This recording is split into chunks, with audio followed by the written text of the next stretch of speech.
conversation, une sorte de réunion secrète entre francophones un petit peu, qui m'a beaucoup plu, une sorte de réunion, disons, entre gens qui ne font pas partie vraiment de la majorité zurichoise. Ça, c'était intéressant. Et j'étais hier dans une ville, juste deux petites remarques quand on arrive à Zurich pour un Valaisan qui est souvent seul dans ses villes. Zurich Ouest, la grande industrie, ABB, les banques, les assurances, et puis on sent derrière, je fais un raccourci, 17e, 18e siècle, Galilée, Descartes, Newton, Leibniz, début de la révolution industrielle, ici on l'a bien compris avec le relais du poli de Zurich, bien placé, donc puissance et richesse d'une ville. J'ai trouvé cette remarque intéressante en ce qui me concerne, mais tout ça c'est aussi une puissance matérielle qui demande peut-être, je dirais pas un antidote, mais on a aussi besoin de rêves, de choses qui ne sont pas vérifiables au niveau mathématique. Si je dis par exemple dans la reste qu'on a bu, il y a comme un reste de parfum de violette, c'est du subjectif, c'est plus le Polytechnicum de Zurich. Si je dis que j'ai passé derrière le Grossmünster et que j'ai entendu Zwingli chuchoter « Ciao, catholique »,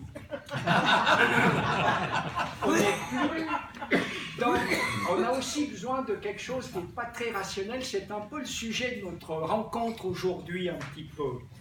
Et Rilke aussi, c'est pas tout à fait rationnel, ce côté de l'angoisse qu'il avait et qui dit dans la première partie des élégies de Duino, le premier vers, on le sent tout de suite, le ton est donné, ce n'est pas du scientifique.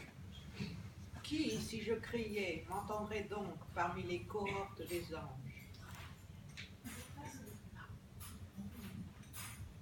Encore une fois. Je dis ça parce que ça détonne tellement tout d'un coup la poésie qui vient dans la prose, qu'il faut bien l'écouter.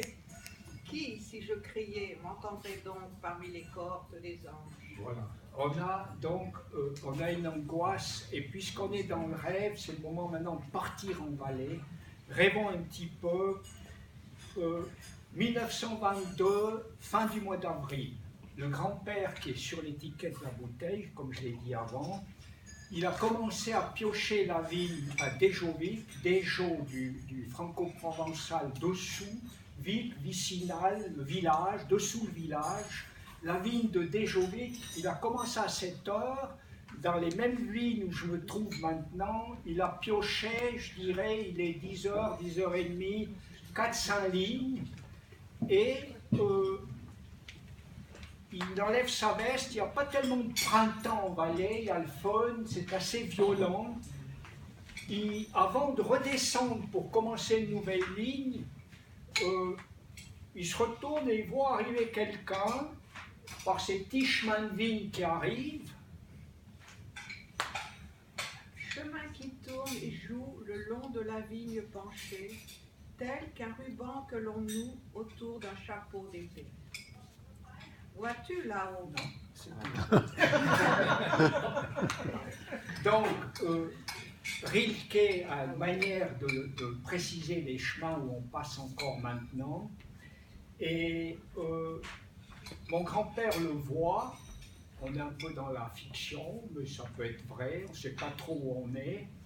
Il le salue, tout sépare les deux personnages, la culture, le destin, la richesse ou la non-richesse, je dirais même les habits aussi, surtout les habits. Il ne se parle pas, il est trop loin, on fait un petit signe de la main. Et disons, je dirais, je ferai un petit arrêt sur la différence physique des deux personnages. Christophe Blocher expose maintenant Winterthur des œuvres de Hodler, Ferdinand Hodler.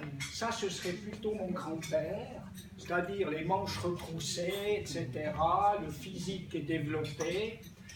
Rilke, je retiendrai surtout ses mains, c'est ce qu'on voit au Prado à Madrid ou à Tolède, les mains du Gréco, vous voyez, des mains qui n'ont jamais tenu un outil, extrêmement fines, blanches. Tout sépare ces deux personnages, sauf peut-être une chose quand même, c'est que les deux ont cette inquiétude de ce que j'appellerais un peu l'esprit nomade. On verra après pour Rilke ce que ça veut dire. Et pour mon grand-père, c'est quand même un nomadisme qu'on ne fait pas par plaisir, c'est un nomadisme qui sert à survivre. On est obligé d'être nomade et il y a toujours là derrière un sentiment encore plus grand d'insécurité. Voilà ce qui les rapproche un petit peu. Mais puisqu'on parle de ces vignerons nomades, dans le fond, c'est quoi les vignerons nomades? Dans les Alpes, on trouve beaucoup de gens qui se déplacent. Ce qui est particulier dans ma région, c'est qu'en 3000 mètres où on peut avoir un peu de gibier et 500 mètres dans la vigne, rien ne se perd, on ne peut survivre que si on maîtrise tout. Il n'y a pas une parcelle de terrain qui échappe pour le bois, pour les pierres, pour les animaux. Et disons, entre 3000 et 500 mètres, on utilise tout. 3000, Rilke en parle de ces 3000 mètres. Vois-tu là-haut ces alpages des anges entre les sombres sapins? Presque céleste à la lumière étrange, ils semblent plus que loin. Mais dans la claire vallée et jusqu'aux crêtes, quel trésor aérien! Tout ce qui flotte dans l'air et qui s'y reflète entrera dans ton vin.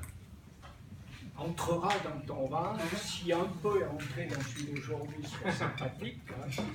Alors, la vie en haut, à 2000 mètres, ce qu'il faut dire pour ces nomades, la partie supérieure, c'est la partie principale. On est d'abord montagnard avant d'être en plaine.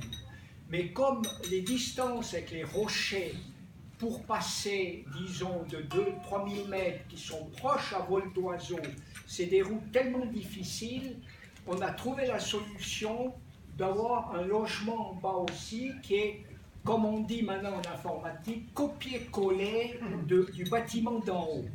C'est-à-dire la partie d'en bas en pierre et puis en mélèze ou en sapin qu'on descend de la montagne pour construire en bas. Alors, quand on descend, disons, ce qu'il faudrait dire aussi, c'est que pour ces gens-là, c'est, je dirais, le travail d'abord. Tout le monde au travail. Vigne, chapeau sur la tête qui invente le vin. Vin, ardente cornette promise pour l'an prochain. Donc, vigne, chapeau sur la tête qui invente le vin, c'est du travail. Et puis aussi, quand on descend, il y a aussi le travail quotidien. Pays qui chante en travaillant, pays heureux qui travaille. Pendant que les eaux continuent leur chant, la vigne fait maille pour maille. Pays qui se tait, car le chant des eaux n'est qu'un excès de silence entre les mots qui en rythme avancent. Selon les saisons, on descend pour 2-3 mois. Je mets le curé en tête. Après, au 19e siècle, l'instituteur, les enfants, les femmes, les hommes, le bétail, on ferme le village d'en haut, on descend. En laissant quelqu'un pour surveiller pour l'incendie, des choses comme ça. Et puis, quand on descend,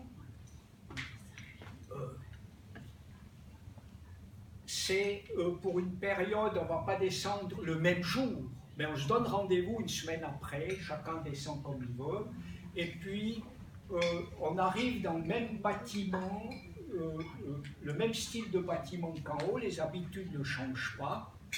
Et ce que je voudrais faire comme remarque maintenant, c'est l'importance d'une partie du bâtiment. On n'a pas d'endroit dans le logement avec le nombre d'enfants, c'est tellement petit, on n'a pas d'endroit pour se réunir, tout se passe à la cave. La cave, c'est le centre de la maison. Vous avez disons, c'est en même temps la fumerie d'opium extrême orientale, c'est l'agora grecque, le forum romain, c'est, disons, aussi le lieu où on fait tous les contrats, le lieu où on rentre avec précipitation, on rentre dans les illusions et on sort dans l'enfer des réalités après. C'est le désespoir des mères de famille, c'est-à-dire que ces caves, c'est quelque chose d'essentiel dans cette culture de ces vignerons. Et puis, puisqu'on arrive à cette cave, on va parler maintenant de ce qu'il y a à l'intérieur, c'est-à-dire du vin et des vignes un petit peu.